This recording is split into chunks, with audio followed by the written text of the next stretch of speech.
Bonjour les profs. Problème à propos des résolutions de problèmes. Ça, c'est le scénario. Ça dit après 3 heures en voiture, Mia parcourt 100 km. Il lui reste 40 km jusqu'à sa destination.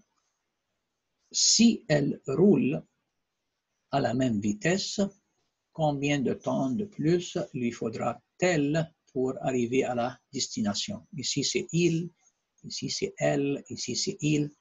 Donc, je pense Mia, c'est une fille. Donc, dans ce cas-là, après 3 heures en voiture, Mia parcourt 100 km dans 3 heures. Puis, il reste 40. Donc, c'est-à-dire que je peux faire quelque chose comme ça. Voilà. Ça, c'est la distance que c'était faite, 100 km. Puis après ça, il reste d'ici jusqu'à sa destination, disons ici, il reste 40 km.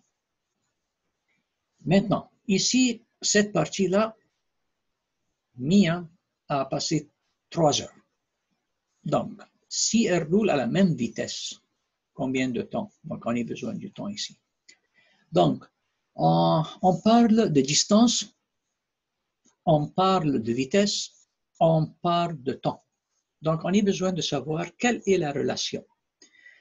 Vitesse. Si je parle avec quelqu'un à propos de vitesse, il va dire que j'ai parcouru peut-être 3 km à l'heure, quelque chose comme ça. Donc, kilomètres par heure. Donc, tout de suite, vitesse. Si je dis kilomètres par heure, c'est-à-dire je dis distance sur temps.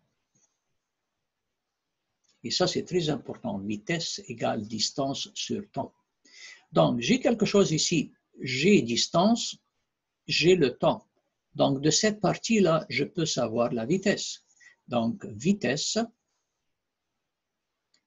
que Mia utilise, c'est quoi? C'est 100 km divisé par 3.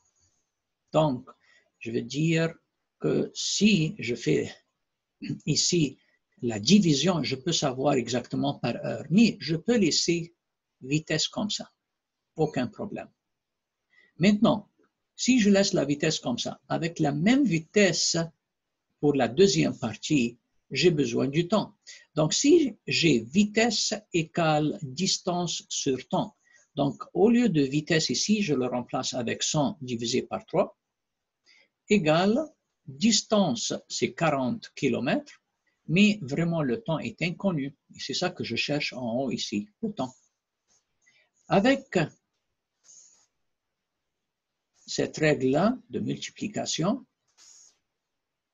je peux multiplier les deux de cette fois-là, c'est-à-dire 100 fois le t égale 3 fois 40. Tout de suite, je peux recevoir la réponse. Donc, t égale 3 fois 40. Et pour transférer le 100 à l'autre côté, puisqu'il y a une multiplication ici, ça vient comme division ici. Donc, 3 fois 4, 12. Donc, c'est 120 divisé par 100, c'est-à-dire 1,2, ici, heure. 1,2 heures, parce que j'essaie de trouver le temps. Donc, je regarde ici 0,83, 1,2, 1,33, 2,5. Bien sûr, réponse B est la bonne réponse. Merci.